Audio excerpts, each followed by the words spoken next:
이번 시간에는 물질의 특성 중 끓는 점, 녹는 점, 어는 점에 대해 배워보도록 하자. 먼저 물질의 상태 변화에 대해 알아보도록 하자. 물질의 상태에는 고체, 액체, 기체 상태가 있고, 고체에서 액체 상태로 변하는 과정을 융해라고 하고, 액체에서 고체 상태로 변하는 과정을 응고라고 하며, 액체가 기체로 가는 과정을 기화라고 하고, 기체가 액체로 상태 변화하는 것을 액화라 하며, 고체가 액체를 거치지 않고 기체로 가거나 기체가 바로 고체 상태로 가는 두 가지 경우를 모두 승화라고 한다. 이때 고체가 액체로 융해가 일어날 때에 일정하게 유지되는 온도를 녹는 점이라 하며, 액체가 고체로 응고가 일어날 때 일정하게 유지되는 온도를 어는 점이라 하고, 그리고 액체가 기체로 기화할 때 일정하게 유지되는 온도를 끓는 점이라 한다. 이 사실을 잘 기억을 하고 끓는 점에 대해 먼저 알아보도록 하자. 액체를 가열하면서 가열 시간에 따라 온도 그래프를 그려보면 액체의 온도가 올라가다가 일정 온도에서 수평 구간이 나타나게 된다. 이때를 이 액체 물질의 끓는 점이라 하며, 이 끓는 점에서 액체는 기체로 상태 변화가 일어나게 된다. 그래서 끓는 점 이전에는 액체 상태이고 끓는 점 이후에는 물질이 기체 상태로 존재하게 된다.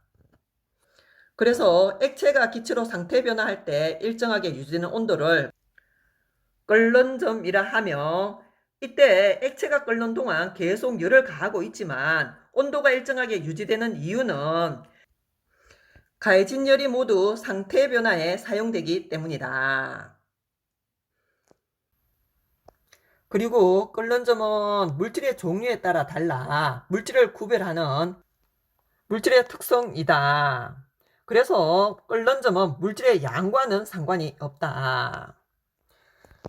그리고 끓는 점은 입자사의 인력이 클수록 끓는 점이 높아지게 된다.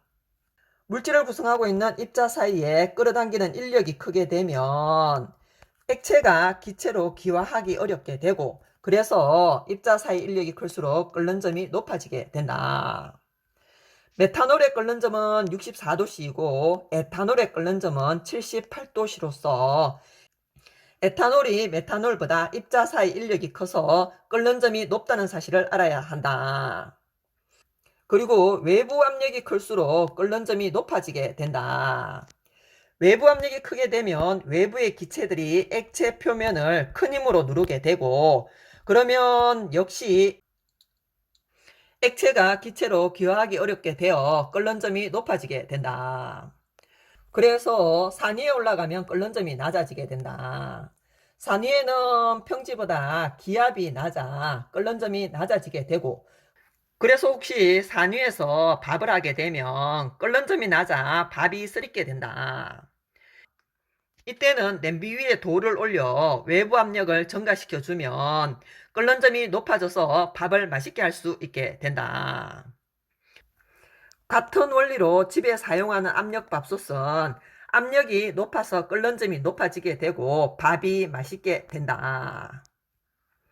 그리고 뜨거운 물을 감압 용기에 넣고 펌프로 공기를 빼내게 되면 물을 100도씨보다 낮은 온도에서 끓일 수 있게 된다.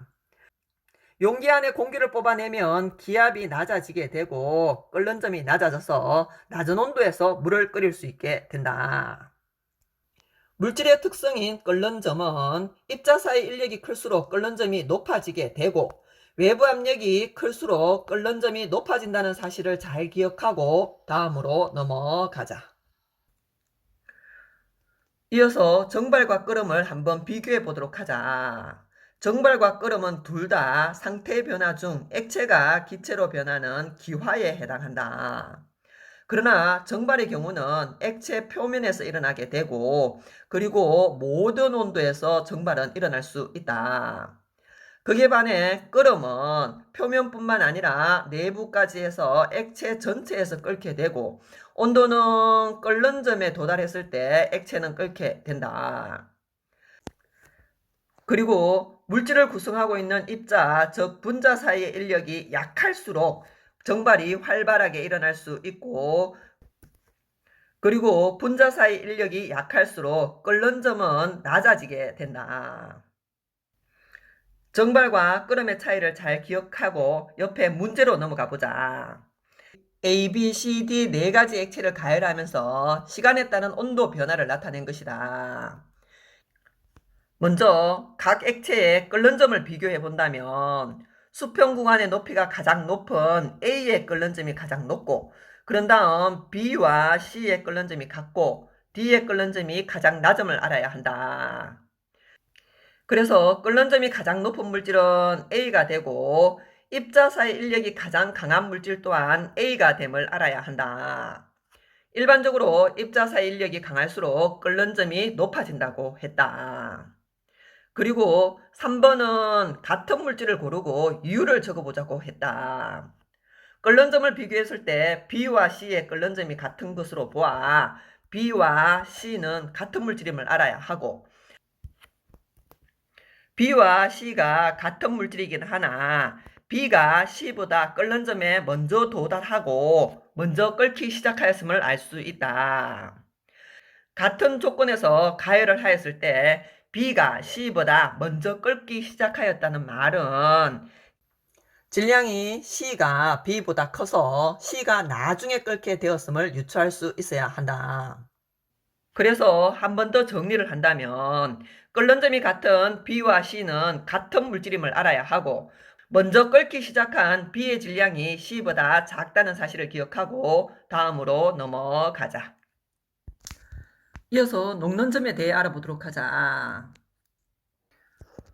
고체 물질을 가열하면서 가열 시간에 따른 온도 변화를 그래프로 그려보면 온도가 일정하게 유지되는 수평 구간이 나타나게 되는데, 이때의 온도가 고체 물질의 녹는 점이 된다. 그리고 각 구간별 물질의 상태를 살펴보면 먼저 고체 상태의 물질이 가열에 의해 온도가 올라가다 고체에서 액체로 상태 변화가 일어날 때 온도가 일정하게 유지가 되고, 그리고 모두 액체로 바뀌면 그때부터 액체의 온도가 올라가게 된다. 이렇게 고체가 녹아 액체로 상태 변화할 때 일정하게 유지되는 온도를 녹는 점이라고 한다. 고체가 녹는 동안 계속 열을 가하지만 온도가 일정하게 유지되는 이유는 가해진 열이 모두 상태 변화에 사용되기 때문이다. 그리고 녹는 점 역시 물질 종류에 따라 달라 물질의 특성이 되며 물질의 양과는 상관이 없이 일정한 값을 갖게 된다. 그리고 녹는 점 또한 입자 사이 인력이 강할수록 녹는 점이 높아진다는 사실을 기억하고 다음으로 넘어가자. 이어서 어는 점에 대해 알아보도록 하자. 액체 물질을 냉각하면서 시간에 따른 온도 변화를 그래프로 그려보게 되면 액체의 온도가 낮아지게 되고 액체가 고체로 바뀌는 동안 온도가 일정하게 유지가 되며 모두 고체로 바뀌고 나면 고체의 온도가 낮아지게 된다. 이때 액체가 고체로 상태 변화할 때 일정하게 유지되는 온도를 어는 점이라 한다. 한 번 더 적어본다면 액체가 얼어 고체로 상태 변화할 때 일정하게 유지되는 온도를 어는 점이라고 하고, 같은 물질의 경우는 녹는 점과 어는 점이 같고 대신에 열 출입이 반대라는 사실을 기억해야 한다. 그리고 녹는 점과 어는 점을 한번 비교해 본다면 녹는 점은 고체에서 액체로 융해가 일어날 때 일정하게 유지되는 온도이며, 어는 점의 경우는 액체가 고체로 응고될 때 일정하게 유지되는 온도이다. 그리고 각각의 상태 변화에서 열 출입을 살펴본다면 융해가 일어날 경우에는 열을 흡수하게 되고 응고가 일어날 경우에는 열을 방출하게 된다. 그리고 같은 물질의 경우는 녹는 점과 어는 점의 온도가 같다는 사실을 기억하고 다음으로 넘어가자. 이어서 나프탈렌의 가열 냉각 곡선을 통해 녹는 점과 어는 점에 대해 한 번 더 정리를 해보도록 하자. 고체 상태의 나프탈렌을 가열하게 되면 고체 상태의 나프탈렌의 온도가 올라가다가 80도씨에서 온도가 일정하게 유지되면서 고체가 액체로 상태 변화하게 된다. 고체가 모두 액체로 상태 변화하고 나서는 액체의 온도가 다시 올라가는 그래프를 그리게 되고, 그리고 우리는 다시 이 액체의 온도를 냉각시켜 보도록 하자. 그러면 액체의 온도가 낮아지다가 80도씨에서 액체가 고체로 상태 변화가 일어나면서 온도가 일정하게 유지되고, 그리고 모두 고체로 바뀌고 나면 고체의 온도가 낮아지는 그래프를 그리게 된다.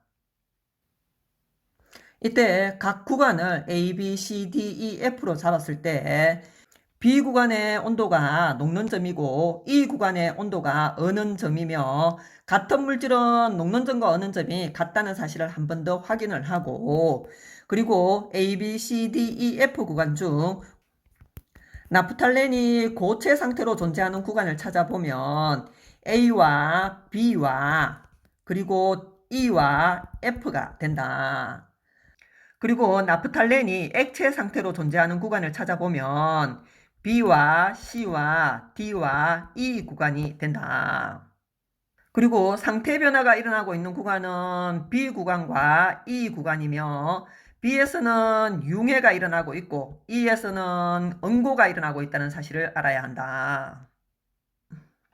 그리고 나프탈렌의 양을 2배로 늘려 실험을 반복해 본다면 녹는 점과 어는 점의 온도는 변화가 없고, 대신 녹는 점과 어는 점의 도달 시간은 길어질 것이며, 그리고 상태 변화하는 B와 E 구간의 길이는 길어지게 된다.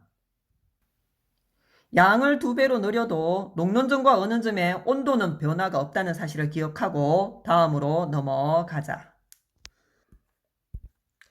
이어서 물질의 상태에 대해 공부해 보도록 하자.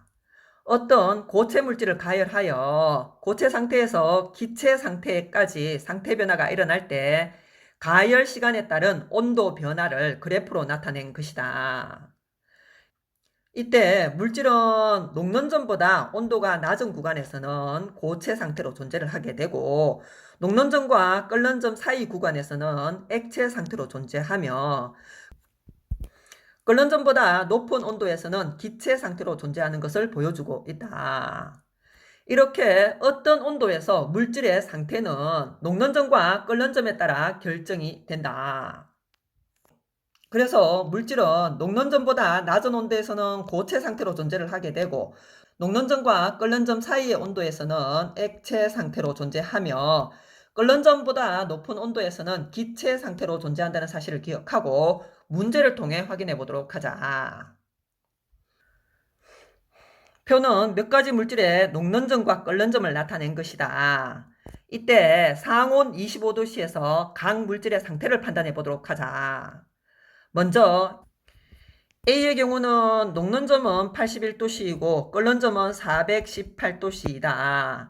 그러면 상온 25도씨의 경우는 녹는 점보다 낮은 온도이기 때문에 A는 녹기 전이고 고체 상태임을 알아야 하고, B의 경우는 녹는 점이 영하 39도씨이고 끓는 점이 357도씨로서 상온 25도씨가 녹는 점과 끓는 점 사이에 존재하므로 B는 상온에서 액체 상태임을 알 수 있다.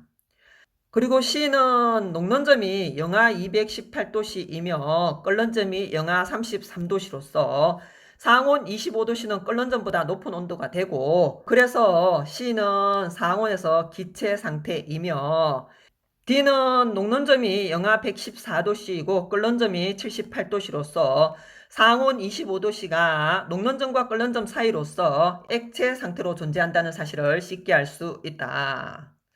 그리고 물질 A에서 D 중 입자사의 인력이 가장 강한 물질을 골라본다면 입자사의 인력이 강한 물질일수록 녹는 점과 끓는 점이 높다고 했다.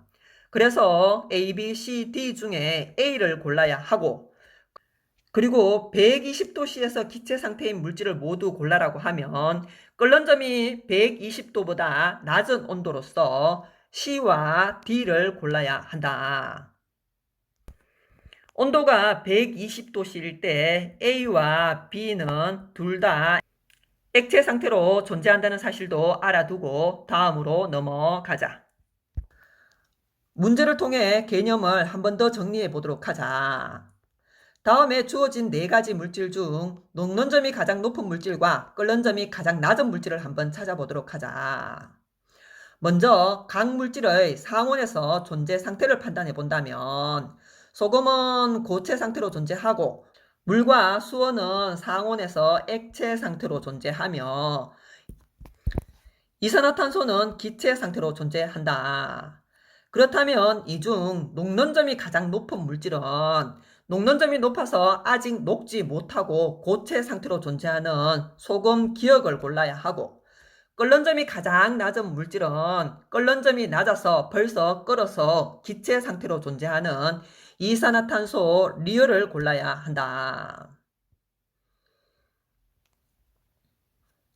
그리고 아래로 내려가서 끓는 점과 녹는 점 어느 점에서 온도가 일정하게 유지되는 이유는 끓는 점과 녹는 점에서는 우리가 가해준 열이 모두 상태 변화에 사용이 되다 보니 온도가 올라가지 못하고 일정하게 유지되고 어느 점에서는 우리가 냉각을 시키고 있는데 액체가 고체로 상태 변화하면서 열을 방출하기 때문에 온도가 낮아지지 않고 일정하게 유지된다는 사실을 잘 기억해야 한다.